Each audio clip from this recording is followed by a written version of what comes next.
We have 4 adult children who have all launched into their own lives. My wife and I homeschooled throughout their entire education prior to college. We found that it fit very well with our lifestyle. Our kids always had the same teachers and the same, student body as we transitioned from location to location.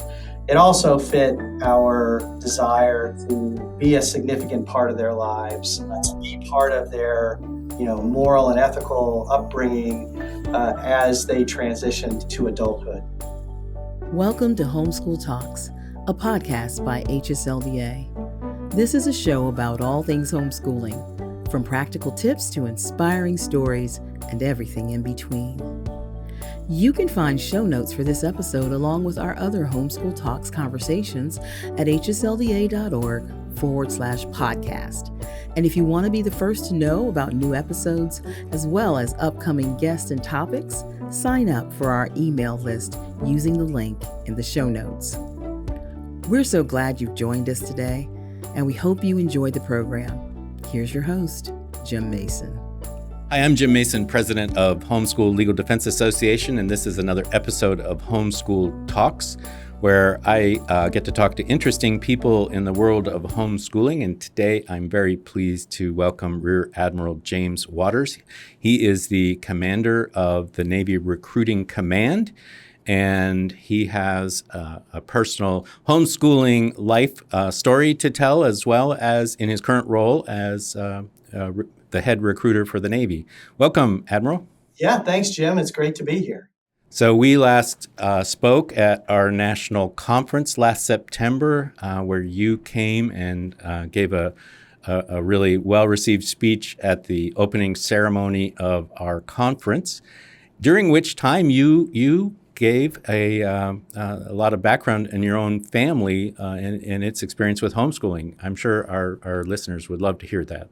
Yeah, absolutely. Well, I'll start with the end, which is we have 4 adult children who have all launched into their own lives that we homeschooled. My wife and I homeschooled throughout their entire education prior to college. Of those 4, I have an oldest, our daughter, who's married with 5 kids. My next is a Navy lieutenant serving in Hawaii with his wife and 2 kids. I have an Air Force captain serving in Abilene, Texas with his wife and 3. And my youngest is just finished her second year of law school at Regent University. So that's the end of the story. So as I talk about it, you'll at least know that it's not tragic. So we, when our oldest was coming up on, the time to start kindergarten, we had providentially transferred to a new assignment in Connecticut and become members of a church where homeschooling was a normal and prevalent activity for the members of the church. We saw some great examples, and we're really encouraged with the idea of homeschooling. And so we made the decision to homeschool our oldest daughter. We started with a very structured school in a box, Calvert school curriculum. And then over the course of years, brought the other kids in, and then grew in the type of curricula and the expanse of things. We found that it fit very well with our lifestyle, having to move frequently. I mean, my wife and I today are living in our 23rd house, so that gives you some perspective in a 36-year career, how much we've moved. Our kids always had the same teachers and the same, student body as we transitioned from location to location. It also fit our desire to be a significant part of their lives, to be part of their, moral and ethical upbringing as they transition to adulthood. You were in submarines in the Navy. Were you away from home a fair amount during the school years of your kids? Yes, Jim, that's correct. So I am a submarine officer. And the main sort of educational years were years where I was on board submarines for some time and deploying and away, missing some key events in their lives, but also back for while assigned to the ships, we're not always gone, so we're back for some time there, and then the Navy has a seashore rotation where you spend some time on a ship and some time on shore duty. Those frequently involve moves to go between those assignments, but we were able to balance that. And I think the really important thing for us was that when I was home, right? I was focused on the most important thing, which was our family and our kids, and really paying attention and being present in a real way. That was part of our secret to success as we navigated the frequent separations that happen with a life in the Navy. One of the things that we hear at Homeschool Legal Defense Association frequently hear among military families is that homeschooling is kind of uniquely good for the military lifestyle. How was it for you and your family kind of associating with other homeschoolers and moving from one command to the other and that sort of thing? Yeah, it fit very nicely with the military lifestyle. First, as I mentioned before, the consistency for the kids and their education. It didn't really matter what time of year we moved. I know what frequently happens in the military with people whose kids are in public school is there's some period of separation while the service member transfers in February, and then the family catches up in June. We made a commitment to each other, my wife and I, that wherever possible, we would not do that. And homeschooling allowed us to make those moves. Didn't matter what month. We sometimes had to take a short break from the formal schooling portion as we made that transition, but we turned all of it, like many homeschoolers, into educational opportunities. And so we were able to make that work. The other thing that I would offer is that there's a homeschooling community, or we have found homeschooling community wherever we've been stationed.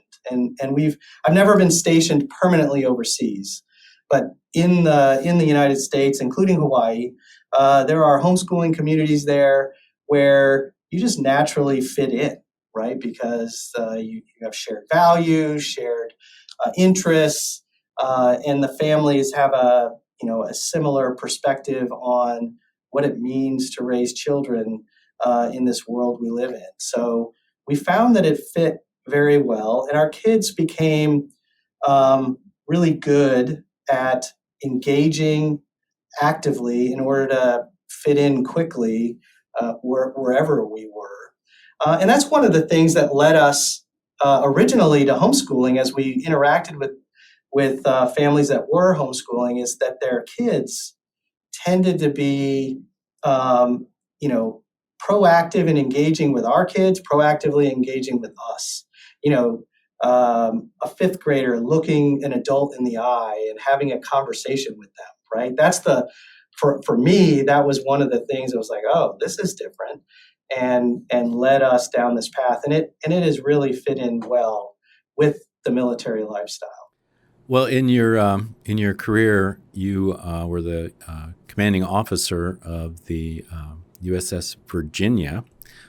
So I want to take this opportunity to thank you for your service. You don't get to be a commander of a United States submarine without having considerable educational and technical and lots of leadership skills. So thank you.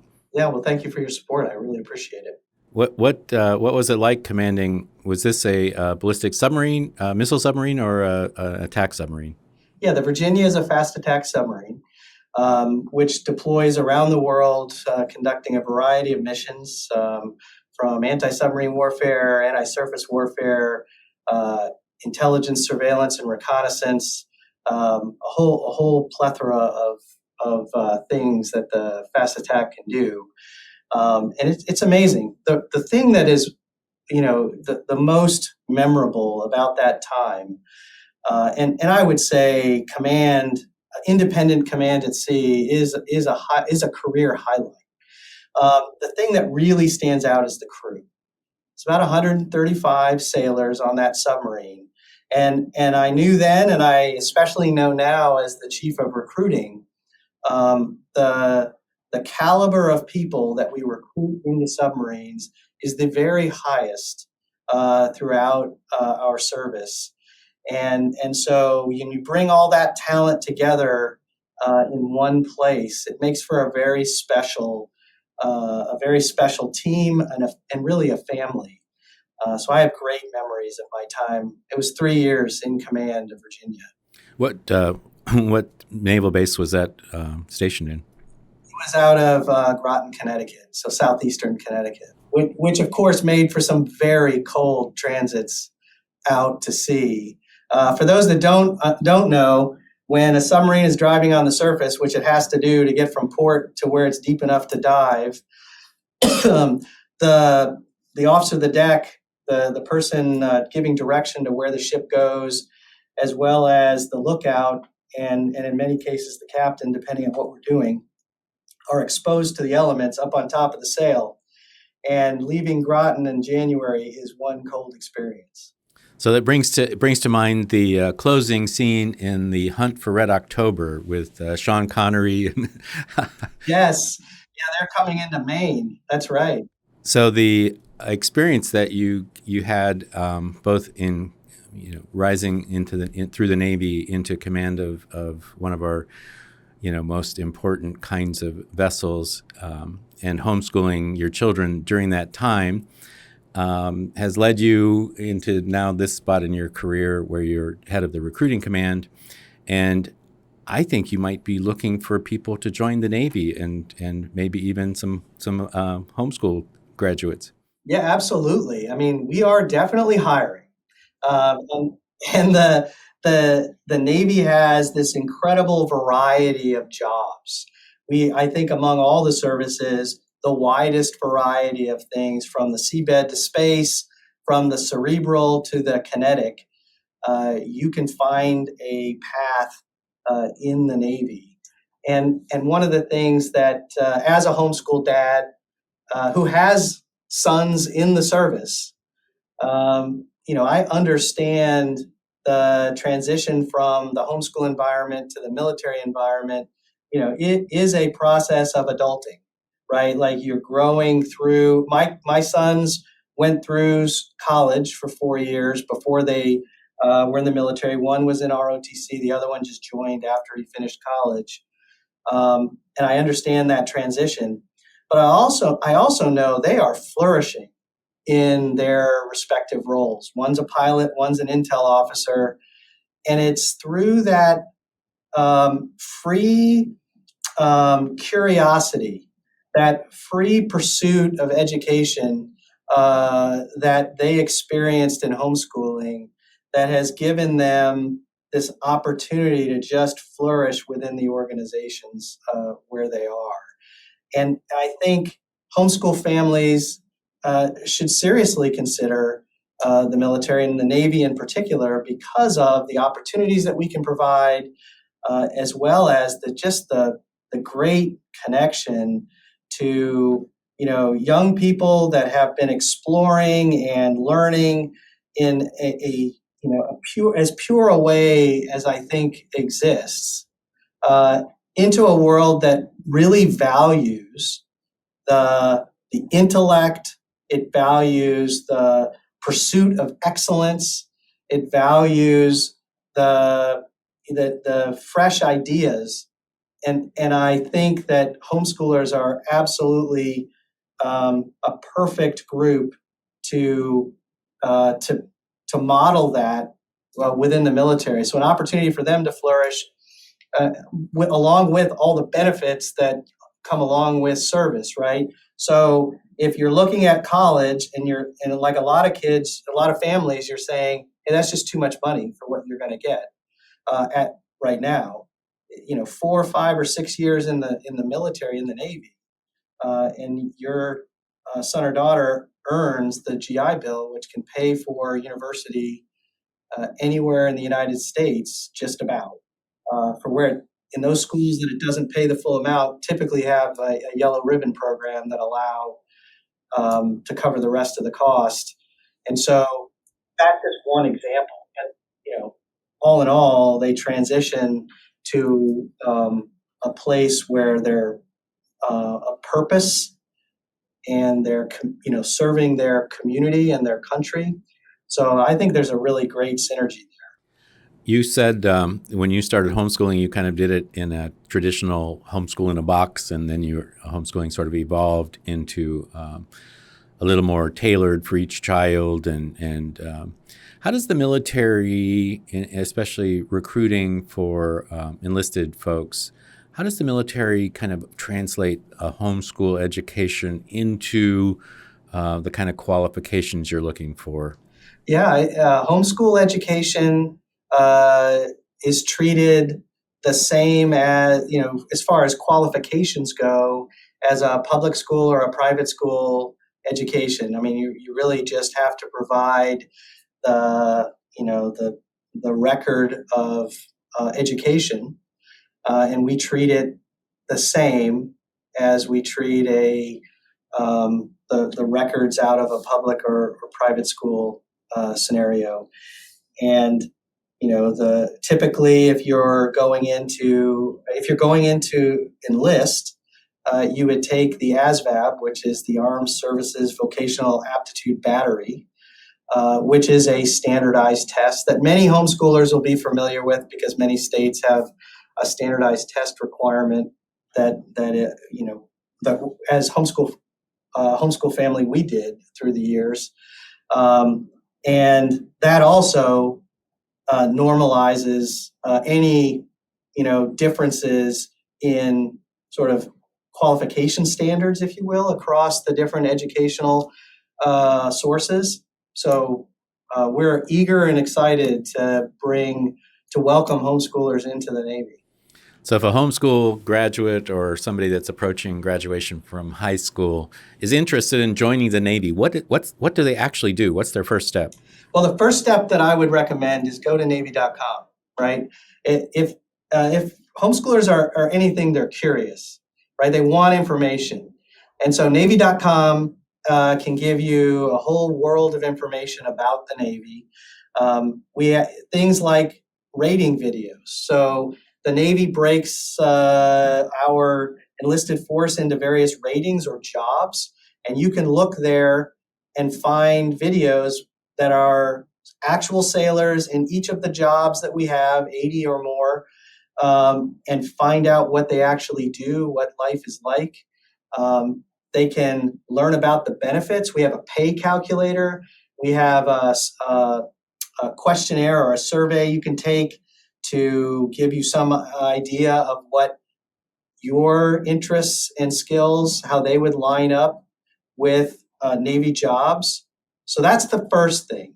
And then as you learn more, I think engaging with a Navy recruiter to find out exactly what it takes to join. That recruiter will guide them in all of the information that they would want to learn about what service means, what the pay is, what what it is that you have to do as you go through this process.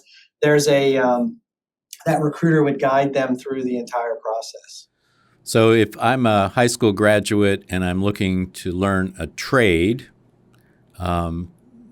those 80 videos would be very helpful. What's the likelihood of a recruit actually getting to choose what rating they want to follow? Yeah, so the way the process works, the recruiter is designed, their job is to help the candidate understand what naval service means, and what options are available. As we go through the process, the future sailor would take the ASVAB, that Armed Services Vocational Aptitude Battery. That sets the lines for where, what jobs they might be qualified for. And then the person's thinking about their interests. They go, as they continue down the process, they would go to MEPS, which is a military entrance processing station, where they get a medical exam and they verify that their medical record is good to go for service. And when they make it through that, they would speak with a classifier, which is a person that works for me, that would go through the jobs that they're qualified for. And then that person would be able to work with that classifier to choose a job within that list. If they get into that discussion and there's nothing on the list, and I would find that very hard to believe. But if there's nothing on that list that they would want to do, the process could end there. But that discussion is what drives the selection of a job. And then they would contract with the Navy, meaning I agree that I'm going to serve in this job for a certain amount of time. And we would set a date for them to go to boot camp to begin their journey toward training for that job, for that skill. Well, that's really interesting. How many? So of these 80 jobs, I was reviewing this not too long ago. There are a lot of careers that someone might follow in the Navy, but a lot of those jobs also translate out into the civilian world. So if someone's thinking of, doing a stint of service to prepare themselves for a real world job, how do Navy, sailors fare in the job market once they finish their tour? Yeah, that's a great question. So the sailors that are completing their tour and are making the decision to separate from active service after their commitment fare excellently in the job market, because the Navy has given them training. Say they came in and they were an electrician, or they were an information technology person, or they were nuclear trained, right? These are all jobs within the Navy. Those jobs can translate directly to those same kind of jobs in the civilian market. And so you have a young person that has 4, 5, or 6 years of experience operating in this world that the civilian company can then bank on that experience. They also understand, those civilian companies, that these young people come out with a certain level of discipline, of self-guidance, right, and leadership that they've exercised during their time in the Navy, and that's highly desirable. And additionally, the Navy has a process by which sailors can earn, and the Navy sponsors earning civilian credentials for some of the work that they're doing. So if you're a mechanic and you're working on refrigeration units, you could earn credentials that would make you that would be the same things that are being earned in the civilian market for somebody that's in heating and air conditioning, right? And so that would additionally translate to desirability in the job market. So it's an excellent way to begin a career, to get into the trades. It's an excellent way to prepare to go to college. And there are a number of jobs within the military that maybe don't, you don't want to translate your job directly and be an electrician on the outside, but the fact that you served and you're a veteran and you have honorable service makes you desirable in other areas to begin a career there as well. Does the Navy still have programs where particularly skilled and talented enlisted people can pursue an officer career? Absolutely. Yes. So we have programs where enlisted sailors can apply for officer programs. It ranges from programs that provide a college education and followed by a commissioning. It also can include folks that have gotten their college degree while in the Navy, and there are programs that pay for college credits while you're in the Navy, you earn that bachelor's degree, and then you can apply for an officer program, and you would just simply transition directly to officer candidate school and complete that course to become an officer. Well, I think this is really helpful because as a homeschool dad yourself and a distinguished long career in the Navy, I think that's probably going to be very reassuring to parents and young people who are considering a career or even just a tour of service in the Navy or maybe one of the other services.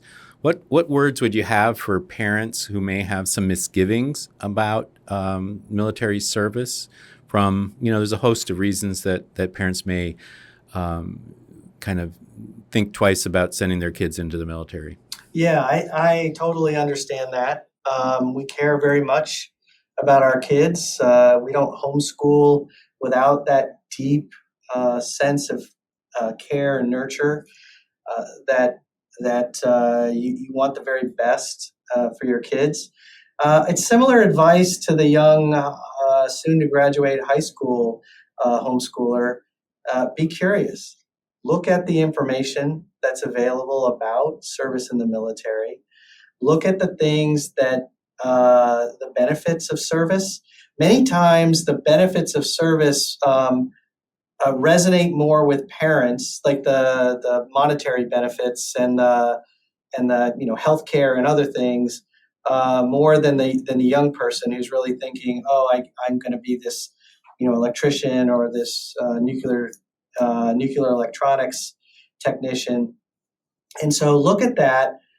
Think about those benefits, and then if there are people in your life that have served, spend time and talk to them.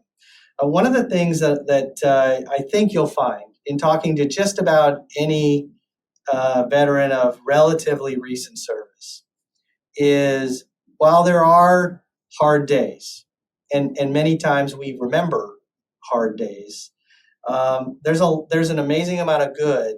And the consistent theme when I talk to veterans about service in the Navy is it changed the trajectory of their life.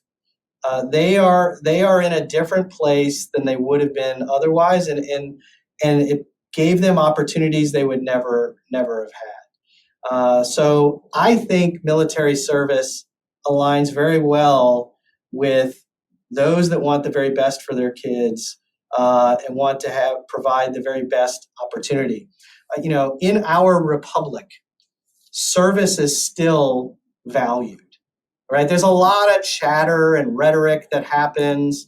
There's a lot of people that express things that show that they don't really like our country, but the core of our country still values service. And you establish for yourself a foundation that you can either build a full career like I did, a full military career, or transition to something else and stand on that foundation of service. I mean, I give the example of the vice president who served a tour as a Marine. And, there's a lot of people that will criticize because it's politics, but you don't hear anyone say anything negative about the fact that he served his country as a United States Marine. And I think that's a great example of the value of service and the value that for the young person and for this republic that we live in. I'm biased, but I think we as homeschool families are raising the very best. And having those people, the very best, serve our country just makes sense to me. Well, I appreciate that a lot. I was in the Navy myself once upon a time, long time ago, and I would say that the things you learn in the service can stay with you for a lifetime. And I was in a meeting yesterday, and we were talking about, with my leadership team here, and we were talking about a seminar we all recently attended about the subject of leadership and how we can become a better leadership team. And this just sort of came out of me. This is good stuff, but it's not that different from the stuff I learned 50 years ago when I was 18 years old in the Navy. It's like the service can instill values that stick with you for a lifetime as well. Absolutely. Well, I want to end with, what's your best, there we were at 300 feet, and do submarine officers do the same thing as naval aviators? Naval aviators always shoot their watch. No, we still operate in three dimensions in submarines, but we're operating at much lower speeds. I would say some of the fondest memories I have of operating in a submarine. I'll just give you a few. Swim call south of the equator, off the coast of Africa. After several months operating pretty intensely, we had an opportunity to pull off what we were, come away from what we were doing and take a break. And just the joy of, just jumping in the water off the submarine and seeing the crew just thoroughly enjoy their time. That is a highlight. Another one I will give you is transiting the Atlantic on my last transit on Virginia. So heading home, we were practicing for a big inspection that we were going to have right at the very end of the journey. And in the middle of a training event, we came across a pod of whales who were just singing. And we were listening, my sonarmen were listening to it. I heard it coming across the speaker in control. And I just stopped all training. And I said, hey, we don't get this opportunity too often to take this kind of time. And I just took the 1MC, which is the mic that, speaks into the entire ship, and held it up to that speaker out of sonar. So the whole ship got to hear this pod of whales communicating about the strange whale passing through. And that was just a highlight of my time on Virginia. I got to spend 4 days on the Lewis and Clark back when I was a midshipman, and I just had a very strong sense that the crews on submarines are just a little bit crazy. Is that true? I would say unique is probably the best way. You're operating in a metal tube that is surrounded by seawater containing a nuclear reactor and high voltage electricity. There's a certain amount of bravado you got to have to do that. But it's also an understanding that every sailor in your submarine understands their job to an amazing level. And to qualify and earn the gold dolphins or the silver dolphins, officer and enlisted respectively, you have to know how that submarine works in amazing detail. So there is a little bit from the outside that looks a little crazy. But from the inside, it's this incredible orchestra of world-class operators who just know their jobs just to an amazing level. And they're young, right? I mean, the average age on a submarine is probably 25 or 26. I was 39 when I first took command of Virginia, right? I mean, that I was the old man at 39. And so that is way not an old man now, for sure, I will say. But, that group together could do just amazing things anywhere in the world. And I think, just for your listeners, one thing to keep in mind about the United States Submarine Force, the Navy in general, but the Submarine Force in particular, is when our adversaries think about doing something untoward. You can think about China looking at Taiwan. When they look out and they say, is today the day? And they don't really know where the United States Submarine Force is. Every day is, nope, not today. That's the contribution that we bring for our country. That's deterrence, because our goal is to never fight. Our goal is to be so ready that we don't fight, and we keep our country safe in that way. And it's this bravado, this, from the outside maybe looks a little crazy, that allows us to operate those submarines around the world undetected in a way that keeps our country safe day in and day out.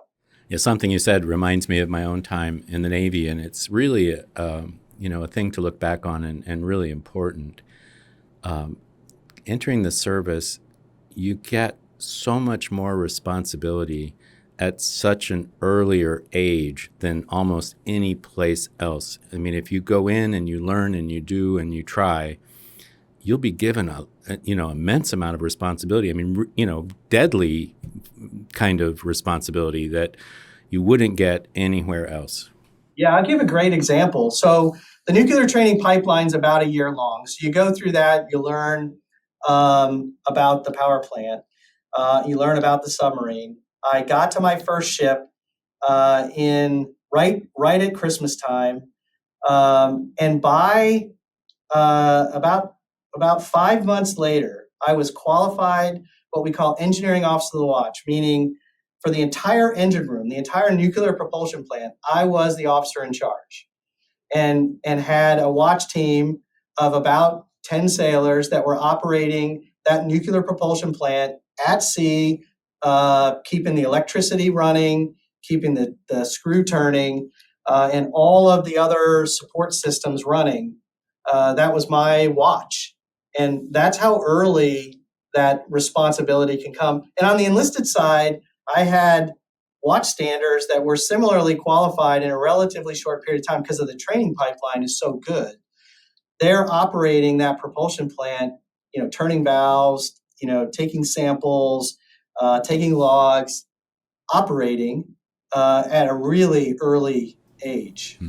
Yeah, it was a great experience for me, and you make it sound like I wish I could go back and do it all over again. It's been a delight chatting with you here today. Do you have any final thoughts or words to homeschooling moms and dads out there in this context? Yeah, my final words are thank you for what you do.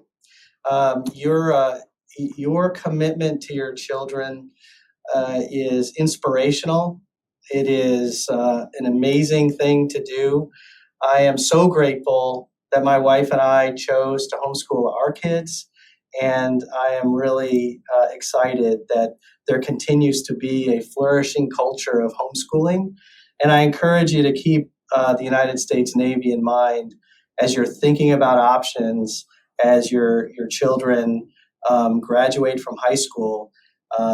College is great, but it's not the only choice. The trades, the military, I would keep the military in mind because it can lead to all these other options later in life. It's just a great synergy between the two.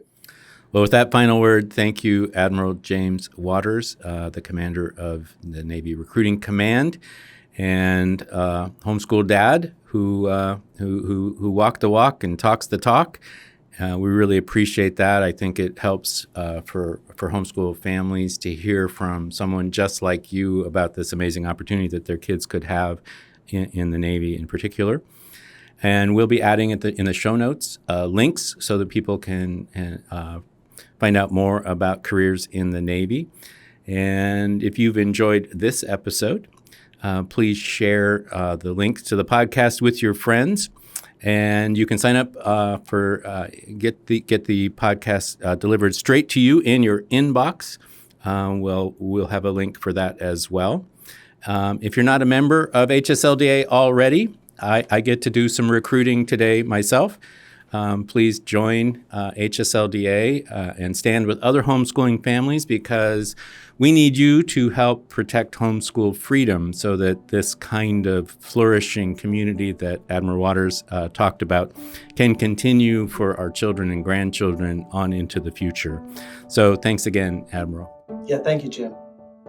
Every week, HSLDA hears from hundreds of homeschool families, many of whom are facing hostility from school officials or discrimination from colleges and employers. We've helped single parents facing criminal charges for homeschooling their children, families traumatized by wrongful CPS investigations, and even a grandmother harassed by the state for homeschooling her granddaughter. By donating to HSLDA, you can help make homeschooling possible for families like these and enable our work to preserve freedom for future generations. Give today at hslda.org/donate. That's hslda.org/donate. Thanks for listening to this episode of Homeschool Talks. If you've enjoyed this conversation, will you do us a favor by sharing it with a friend or leaving us a review on Apple Podcasts? As a reminder, you can find show notes for this episode along with our other Homeschool Talks conversations at hslda.org/podcast. And if you want to be the first to know about new episodes, as well as upcoming guests and topics, you can sign up for our email list using the link in the show notes.